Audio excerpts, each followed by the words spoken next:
GSA stands for Gay Straight Alliance. As the name suggests, we're talking about a club for gay students and all the other alphabet soup that comes with that: lesbian, gay, bisexual, transgender, LGBT. We could do QQ, queer questioning, intersex, all these different, what we would probably suggest are alternative or non-normative sexualities and gender expressions.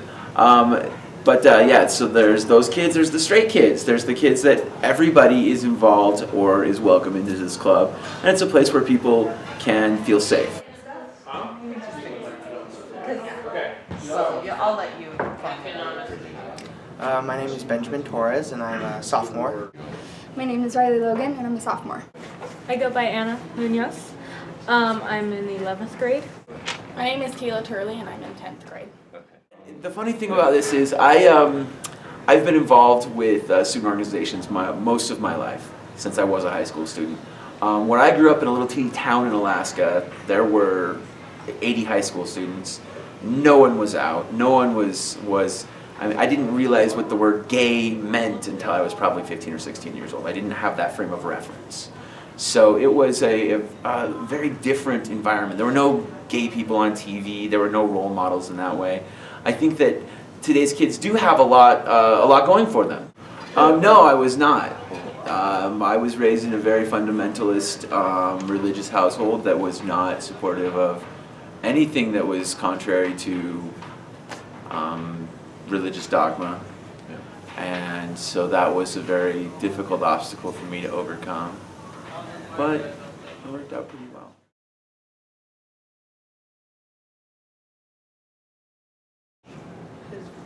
Honestly, I think it's an obstacle that I'm just so ready to be over with. Your face just answered that, so. I hate it. I've never liked school.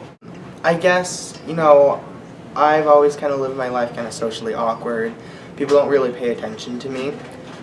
So I don't really face bullying all that much because people don't pay attention to me anyway. But I feel like Hunter isn't a bad place. It's almost, I wouldn't go so far as to say safe, but it's not dangerous for gay kids.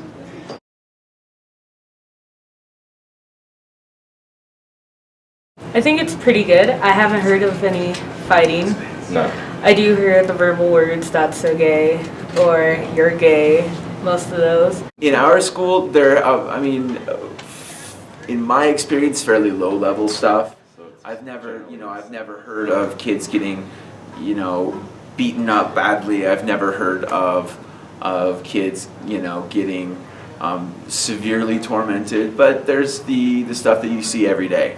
You hear kids calling each other fags. You hear kids using expressions that are not particularly appropriate for everyone to feel safe and tolerated, safe and accepted. So there are issues here at our school. I think that bullying is an issue that we've been working on, but I think it's an issue that we're not going to see the end of anytime soon. So we have to kind of keep an eye on it. Everybody supports me. Nobody's against me. Unfortunately, no. My family does not support that, and that part hurts. Because your parents are supposed to be, your main support system, and when they aren't there for you, it's kind of hard. Yeah, okay.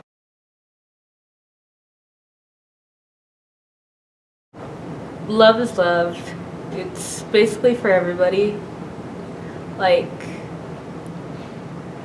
It shouldn't matter whether they're gay, bi, straight, they're still human. They're still people. They have feelings.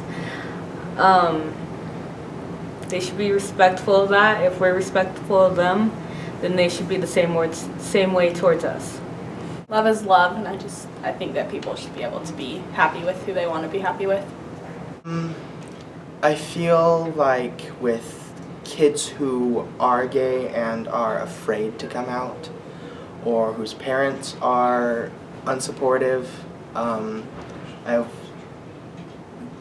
it's very hard, but you can get through that.